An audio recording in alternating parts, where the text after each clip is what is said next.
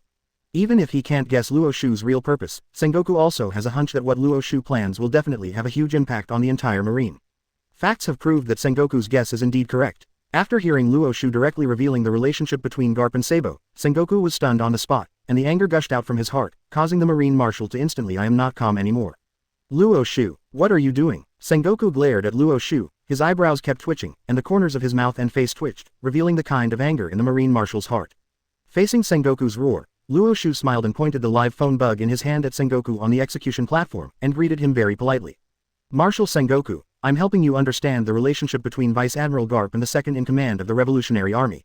Isn't the Revolutionary Army your marine's biggest enemy besides the pirates? Isn't it important to find out information about the Revolutionary Army? Sengoku opened his mouth. Because of his IQ, he didn't know what to say for a while. Only the clenched fists kept cracking, and Rayleigh and Ace, who were kneeling beside him, could clearly feel the anger in Sengoku's heart. Just when Sengoku was about to say something, the corners of Luo Xiu's mouth twitched slightly, a strange smile appeared on his face, watching Sengoku speak slowly. Speaking of which, Marshal Sengoku, the relationship between Vice Admiral Garp and Sabo, could it be possible that you already knew about it? That's why you acted so calmly. Don't you mean to blame Vice Admiral Garp at all? After all, for a young and promising junior like Sabo, Vice Admiral Garp, as a grandfather, not only did not let him join the Marine and fight for justice with you, but instead allowed him to become a member of the Revolutionary Army. It's really weird no matter how you think about it. Luo Xiu's words resonated with all the sailors present. When they heard Luo Xiu say that Sabo is the grandson of Vice Admiral Garp, they felt strange emotions in their hearts. Vice Admiral Garp is obviously the hero of their marine, but why did he train a chief of staff for the Revolutionary Army? It's just that they are concerned about the prestige and reputation of Vice Admiral Garp as a marine hero, so even if these sailors have doubts in their hearts, they can only hold back in the end. Unexpectedly, in the end it was Luo Xiu, the vicious thief, who asked the doubts that they wanted to ask but dared not ask. After hearing what Luo Xiu said, Sengoku's pupils shrank suddenly, and a few drops of cold sweat appeared on his forehead involuntarily, his teeth began to chatter unconsciously. Luo Xiu really wants to use this opportunity to completely subvert their marine. Sengoku has fully understood that when Luo Xiu almost pointed out the relationship between Garp and Fire Fist Ace before, he did not successfully change the subject and interrupt what Luo Xiu almost blurted out. But at that time, Luo Xiu didn't want to say it directly. Originally, Sengoku couldn't figure out why, but now he learned that Impel Down was invaded by red hair pirates, Drago, and Blackbeard, and the Straw Hat pirates were also rescued. At this time, they were rushing to naval headquarters. Sengoku understands, Hikiri wants to understand. What Luo Xiu wants to expose is definitely not just Sabo, whether it is Ace the Fire Fist, the Straw Hat Kid, or Dorag, the B************** D who once betrayed Marine, they are all targets that Luo Xiu wants to expose. Once the relationship between them and Garp is revealed by Luo Xiu, not only Garp will become a street mouse that everyone shouts and beats, but the entire Marine will completely lose the trust of the public. Even just thinking about that scene, Sengoku's whole heart was lifted, and his body trembled slightly because of the fear of that kind of thing happening. However, Luo Xiu also pointed the damn live phone bug at himself, so that even if Sengoku wanted to avoid this problem, he couldn't do it at all. Sengoku swallowed unobtrusively, his voice had become hoarse at some point, he picked up the amplifying phone bug and said in a deep voice. I don't know this, but I believe in Garp. I believe that Garp, as our Marine's hero, will never do anything that betrays Marine injustice. Sengoku's words echoed over the entire naval headquarters under the effect of the loudspeaker phone bug, and all the sailors present couldn't help but breathe a sigh of relief after hearing it. You must know that for these sailors, Vice Admiral Garp, the Marine hero, can be regarded as the idol of most sailors, and many people are working hard with Garp as their goal. If even Vice Admiral Garp betrayed Marine and betrayed justice, then the belief that supported them to fight against pirates would be completely collapsed. Sengoku saw the reactions of these sailors in his eyes, which made Sengoku secretly heave a sigh of relief, but at this moment, Sengoku clearly saw a strange smile on the corner of Luo Xiu's mouth, as if his own this way of coping was exactly what Luo Xiu had expected. Feeling something was wrong, Sengoku just wanted to add something. Luo Xiu looked at Sengoku with a smile and spoke first.